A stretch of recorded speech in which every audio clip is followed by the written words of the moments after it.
Hello, welcome to our channel Qubit Educational Services. In this video we are going to solve the engineering mathematics section of the GATE paper XE from the year 2015. Okay, so we will be having 11 questions, as you might already be knowing. Out of these 11 questions, 7 will be of 1 mark each and 4 will be of 2 marks each, which make the total section marks to be 50. Okay, so let us start solving them one by one. Question number 1, which is a multiple choice question. Considering the matrix 0 minus 1 2 1 0 3 minus 2 minus 3 0, okay, which is a skew symmetric matrix, let me call it A. Which of the following statements is incorrect? One of its eigenvalues is 0. It has two purely imaginary eigenvalues. It has a non-zero real eigenvalue. The sum of its eigenvalues is 0. Okay, now clearly, if you go to the trace of the matrix, which is the sum of the diagonal elements and also the sum of the eigenvalues, which is clearly 0, so the trace is 0. Okay. Second thing is that if you go to the characteristic equation of the matrix, which will be lambda cubed minus trace of A into lambda squared plus the sum of the minors of the diagonal elements times lambda minus the determinant of A equal to 0, okay, you'll get the following. Okay, let us first calculate the sum of the minors of the diagonal elements, okay, starting with 0. This will have the minor 0 minus minus 9, so plus 9. Then let us go to this 0 and its minor will be 0 minus minus 2, so again 4, positive 4. Then let us go to this one, okay, 0 minus minus 1, so 1, okay. So this is lambda, and if you calculate the determinant, it will turn out to be 0, okay. So because the determinant is 0 and determinant is equal to the product of the eigenvalues, at least one of the eigenvalues is 0, so A is also correct. So is D. Okay. Now, by simplifying the characteristic equation, we will end up getting lambda cubed plus 14 lambda equal to 0. The number 14 is obtained if you add the minors of the diagonal elements. Okay, 9 plus 4 plus 1 is 14, which will give us the following equation: lambda into lambda squared plus 14 equal to 0. This is a quadratic equation which has purely imaginary roots. Okay, this means the incorrect statement is C. Okay, it has a non-zero real eigenvalue. No, it doesn't. It has a real eigenvalue, but that eigenvalue is 0, corresponding to this root of the equation. Okay, and the other two roots are plus or minus root 14i, which are purely imaginary, so B is also correct. Yes, so option C is the right option, which has incorrect statement. Next, yeah, this is a very simple calculus question, 12th standard level, which is a numerical answer type 1. Okay, the value of x, where the function f of x given by sin x plus cos x defined over the domain 0 less than or equal to x less than or equal to 2 pi attains a minimum. Okay, minimum. Okay, let us apply the first and the second derivative tests. F of x is sin x plus cos x, go to its derivative. Derivative of sin cos, derivative of cos minus sin. Okay, and if you equate this to 0, then you will get two values in this domain, okay, which have tan 1. One in the first quadrant, clearly pi by 4, and the other one in the third quadrant, 5 pi by 4. Okay, now here itself you will realize that for 5 pi by 4, both sine and cosine are negative, okay, because it is in the third quadrant. So the value of x has to be 5 pi by 4, whose approximation is 3.9269. The second derivative test produces the same result. F double prime x will be negative sin x minus cos x. So clearly at 0, the second derivative is negative because sin x being 0 and cos x being minus 1. And if you go to the second derivative at 5 pi by 4, okay, both sin x and cos x are negative. So when you multiply each one of them by minus 1, it will be positive. And this fits the conclusion of the second derivative test, and therefore 5 pi by 4 is the minimum point. Okay, remember they have not asked us to find the minimum value. Okay, we have been asked to find the value of x at which the function attains a minimum. So don't substitute 5 pi by 4 here, and whatever function you'll get, I think you'll get minus root 2. That is not the answer that the question is asked for. Okay, the question is asking you to choose the value of x, which is 5 pi by 4. Till the fourth decimal place, it is 3.9269. Okay, question 3. Okay, so this question is based on the section infinite series. The radius of convergence of the following power series is, okay, and this power series is summation of x minus 3 to the power n upon 3 to the power n into n factorial. Okay, and we have 4 options: 0, 1, 3 and infinity. This is a standard formula based problem in which you have to recognize the general term for the coefficients an. Okay, and here the general term is 1 over 3 to the power n into n factorial. Okay, this is the coefficient, and this coefficient is of the term x minus 3 to the power n, so 3 is the center of the series. Okay, all right. Now comes the main part. Okay, you should know the formula, which can be very easily established by the ratio test. Okay, there is also another method to calculate the radius of convergence involving the nth root test, but that is not necessary here because you can do it with the ratio test as well. Okay, so what is R? It is 1 over limit as n tends to infinity of the mod of a n plus 1 upon a n. So you need to take the ratio of two consecutive coefficients. Okay, so it is enough to find the limit now. Okay, so let's do it. What is a n plus 1? A n plus 1 is going to be 1 upon 3 to the power n plus 1 into n plus 1 factorial. That is essentially the next coefficient upon an, and because both are in the form 1 upon something, we need to take their reciprocals. Okay, so the function is mod of 3 to the power n into n factorial divided by 3 to the power n plus 1 into n plus 1 factorial, and it is essential that you take this correctly. Okay, it is a n plus 1 in the numerator, so it will be 1 upon this, and a n in the denominator, so it will be 3 to the power n into n factorial. Okay, 3 to the power n upon 3 to the power n plus 1 will give you 1 upon 3. Okay, 1 upon 3, and n factorial upon n plus 1 factorial will be 1 upon n plus 1. So clearly this limit is 0.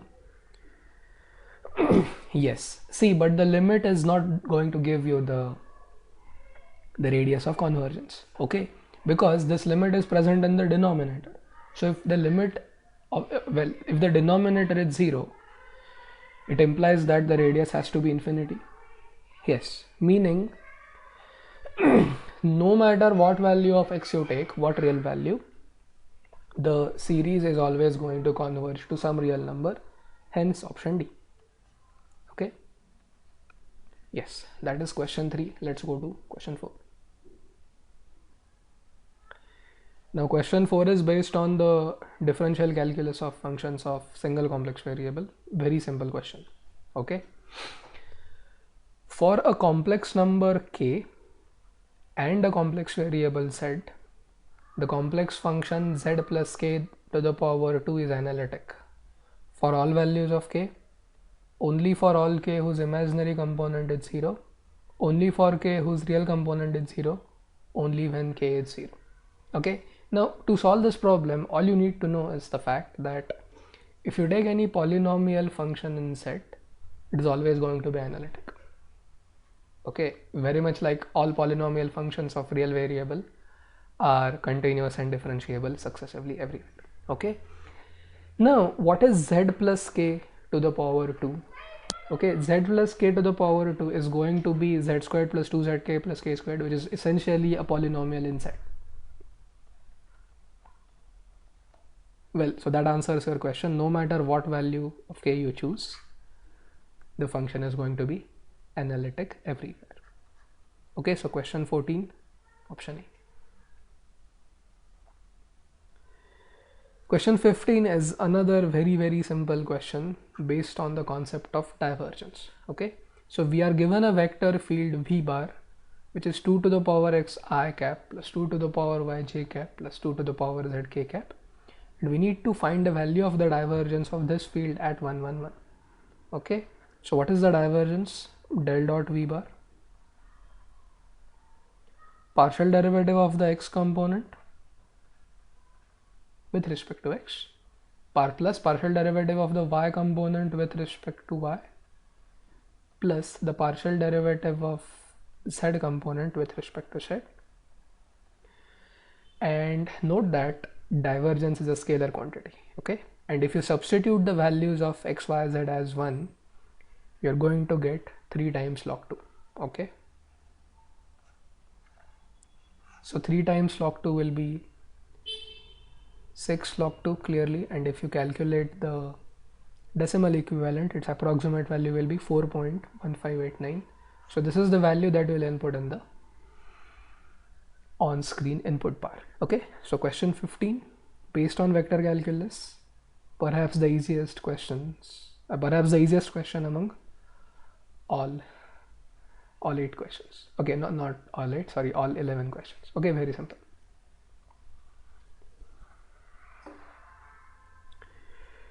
Let us now go to question 16. Again a 12th standard question as far as the order is concerned. Okay, based on ordinary differential equations of higher order. Okay, the type of the differential equation 1 minus x into d3y by dx cubed minus root of 1 plus dy by dx bracket squared plus 5y equal to cos xs. Linear first order, non-linear first order, linear third order, non-linear third order. Okay, now clearly the order of this differential equation is 3 because the largest or the highest order derivative is 3. So clearly A and B are not right. So now we need to determine the linearity. Okay, see, first of all, let's get rid of this root sign. Okay, now to do this, we need to shift this term here and we need to bring cos x to the left hand side.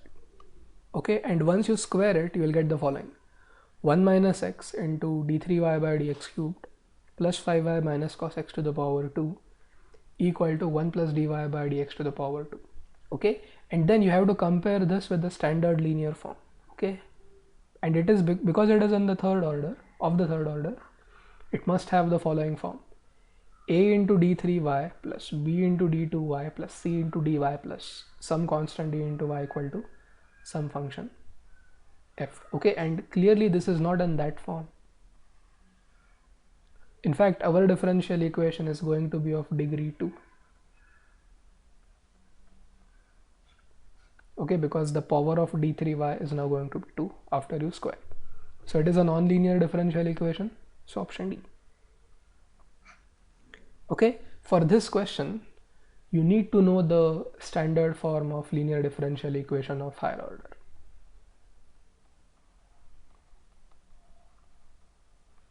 If you don't know it, then it will be a 50-50 chance of you to get the answer right. Okay, either C or D, because clearly it is of third order. Okay, but at this stage they expect you to know what non-linear is or how non-linear differential equations look like, at least how the linear differential equations look like. Okay, question 16 or 6th. Let's go to 7th. Another simple question based on probability. box has 10 light bulbs, out of which 2 are defective. Okay, 2 light bulbs are drawn from this box, one after the other, without replacement.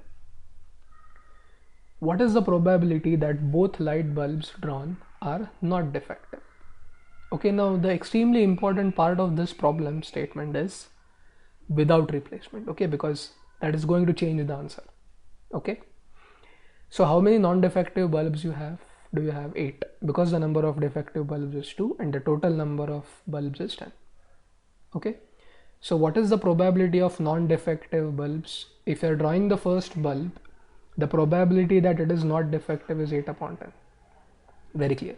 Okay, but because now you are not replacing it, how many bulbs are left in the container or the box? 9 bulbs. Okay, now out of these 9 bulbs, having obtained the first bulb non-defective, the number of non-defective bulbs has now reduced to 7.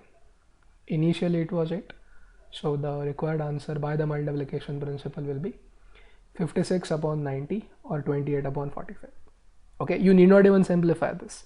The moment you see the factor 7 in the numerator, you have to choose B, because no other fraction has the factor 7. Okay, now let us talk about the answer of that problem where we replace it, okay, with replacement. The answer of with replacement question is very simple. It has to be 8 upon 10 squared, okay, or 0.64. Because see, now you are replacing it, so by the time when you draw the second bulb, again it has the original number of defective bulbs and non-defective bulbs, so it won't be 7 upon 9, it will again be 8 upon 10. Okay, so these were 7 1 mark questions. Now let us go to the remaining 4 questions which carry 2 marks each. Okay, question 18. Now I don't know why this question has 2 marks. It is a very simple question. Okay, the value of the following limit is limit as x tends to infinity x minus sin x upon x plus sin x plus log of x upon x is 0, 1, 2, infinity. Okay, now you need to know the following. As far as the second limit is concerned, you can always apply the L'Hospital's rule. Okay, because this limit is in the infinity by infinity form. So derivative of log x is 1 upon x, derivative of x is 1. So the second limit is now limit as x tends to infinity of 1 upon x, which is clearly 0. Okay, now comes the main part. Okay, many people think that the first limit is something which is difficult to evaluate, but that is not the case. Okay, you observe this. Sin x is a function whose maximum value is 1. Well, of course, and the minimum value is negative 1. Okay, now if x tends to infinity, x plus or minus sin x, okay, will become equal to x. I won't say, I shouldn't say will become equal to x, but it will become, it will take on, it will start taking values which are very close to x. Okay, because if x is too large, then x plus 1 and x do not differ much, okay, as far as the relative error is concerned. Okay, therefore x minus sin x is as good as x, so is x plus sin x, and hence as x tends to infinity, x minus sin x upon x plus sin x tend to, both of them tend to 1. Okay, so the first limit is 1, and this is the one that is now going to decide our answer, because we have already calculated the second limit, which is 0. 1 plus 0 is 1, option B. Okay, yes. See, if you are still not yet convinced, what you can do is you can take a very large value of x, let's say 1000, and calculate this value.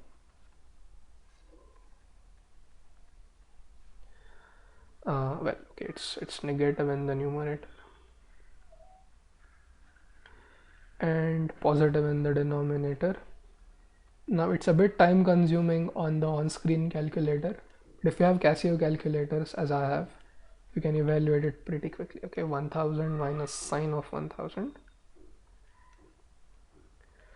divided by 1000 plus sine of 1000. Okay, so my calculator has given me the value 0.9983.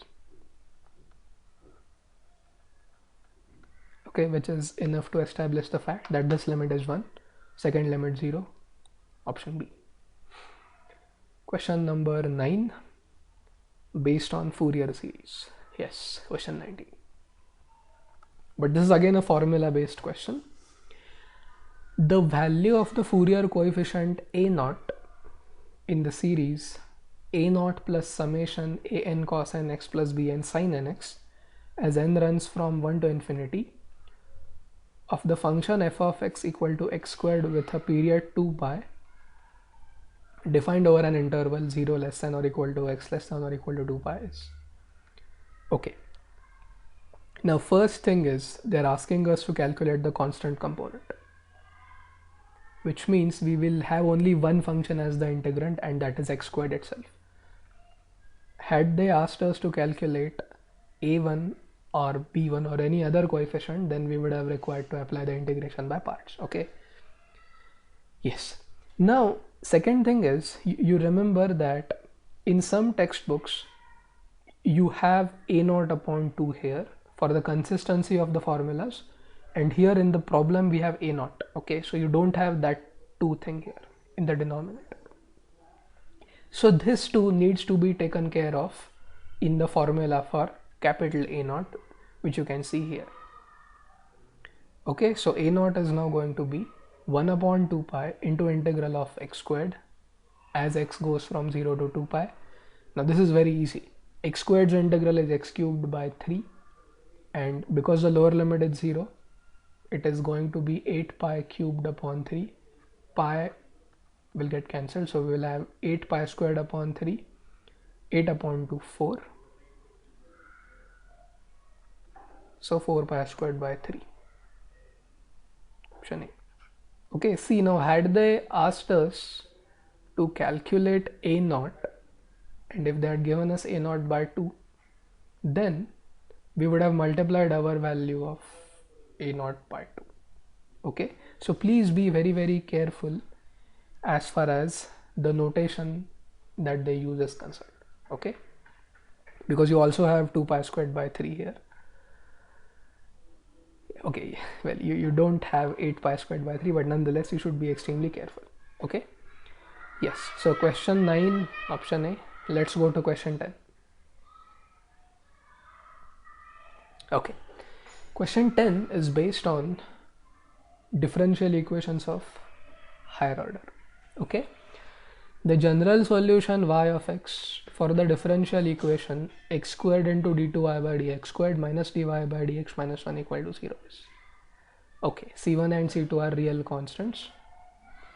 Now again, reading the options is going to help us because all 4 options represent or belong to the class of quadratic functions. Okay, x squared, x, and the constant term. So what I'm going to do is I'm going to assume that y is in the form ax squared plus bx plus c. Okay, now if y is in this form, what is dy by dx going to be? 2ax plus b. Yes, and d2y by dx squared will be 2a. Substitute everything back in the differential equation. X into d2y by dx squared, x into 2a, minus dy by dx minus bracket 2ax plus b minus 1 equal to 0. Okay, now see, forget 2ax, okay, and also this 2ax because both of them are getting cancelled. Because the right hand side is 0, we must have the following: minus b minus 1 equal to 0. So b must be equal to negative 1.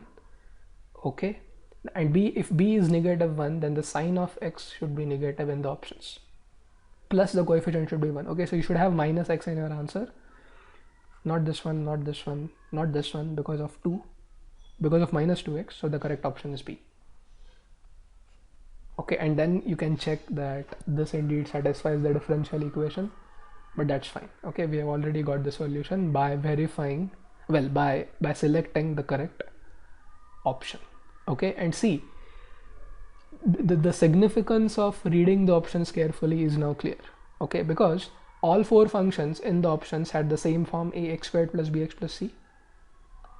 Okay, and if you get it, then you can solve this question within a minute. Question 20. Let us now go to the last one. Okay, now this is also a bit trickier. I'll tell you the reason afterwards. This is based on numerical methods, Newton-Raphson method of finding the roots. Okay. The minimum number of iterations required to evaluate root of 28 correct up to 3 decimal places by the Newton-Raphson method with an initial guess of 5s. Okay. Now, because we need to evaluate root of 28, it is as good as solving the quadratic equation x squared minus 28 equal to 0. So this now becomes our function. Okay, x squared minus 28. What is the derivative? Okay, because in Newton-Raphson method we know we need the derivative of the function. Derivative is 2x. Okay. Now recall the formula for the Newton-Raphson method, the iterative formula. Xn plus 1, that is the value that you're going to get as your next best guess. Xn plus 1 is given by xn minus f of xn upon f dash of xn. Okay. Now, what is x0? X0 according to the problem is 5. Initial guess.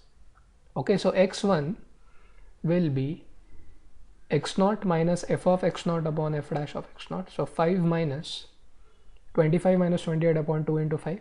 Okay, if you calculate it, it will be 5.3. Okay, well, now this should be clear. Okay, this is minus 3 upon 10. So minus minus plus, so 5.3. Now this completes first iteration.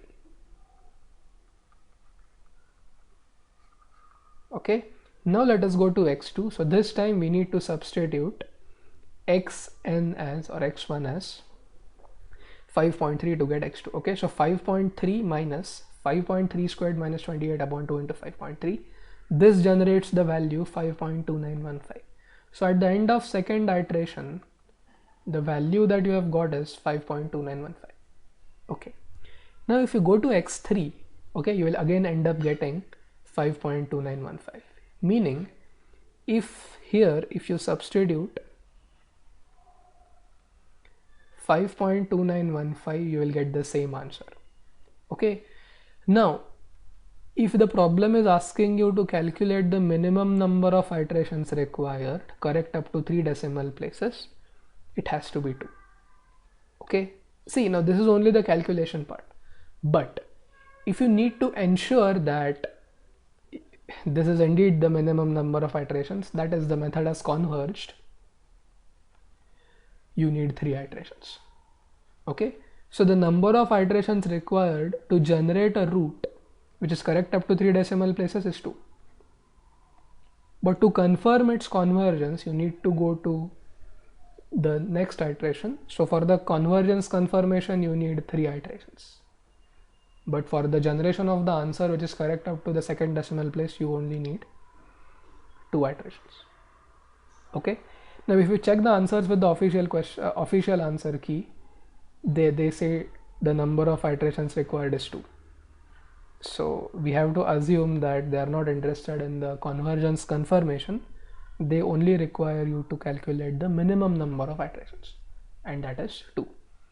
First iteration x0 to x1, second iteration x1 to x2. Okay. Yes, so that is question 11. Now we have solved all 11 questions from the 2015 version of the GATE Engineering Sciences. Thank you.